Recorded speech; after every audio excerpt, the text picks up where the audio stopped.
तर आज आपण सोयाबीन वडी रस्सा खास माऊली स्पेशल काळा मसाला वापरून करतोय. 1 कप सोयाबीन वड्या घेतलेल्या आहे. पॅनमध्ये 1 लिटर पाणी गरम करून त्यामध्ये थोडंसं मीठ घातलेलं आहे. पाण्याला उकळी आली की गॅस बंद करून या वड्या यामध्ये भिजत ठेवायच्या आहेत. 15 ते 20 मिनिटानंतर वड्या मस्त भिजल्या जातात. कढईमध्ये 1 मोठा चमचा तेल गरम करून त्यामध्ये 1 मोठा कांदा ब्राऊन होतपर्यंत परतून घ्यायचा. कांदा परतला की त्यामध्ये सुकं खोबरं, कढीपत्ता, आलं आणि लसूण सुद्धा खरपूस होतपर्यंत भाजून घ्यायचं आहे. थोडंसं पाणी घालून याचं वाटण तयार करून घ्यायचं आहे. त्यानंतर त्याच कढईमध्ये 2 ते 3 मोठे चमचे तेल गरम करून तयार वाटण घालायचं आहे. वाटणाला गोल्डन ब्राऊन रंग तसेच तेल सुटतपर्यंत शिजवून घ्यायचं आहे.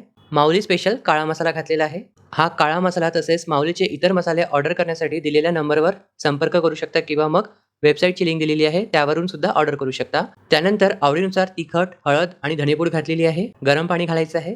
वरतून चवीनुसार मीठ. भिजवून घेतलेल्या ज्या सोयाबीन वड्या आहे त्याला हलक्या हाताने पिळून यामध्ये आपल्याला सोडायचे आहेत. 2 ते 3 मिनिटे आणखीन शिजवून घ्यायची.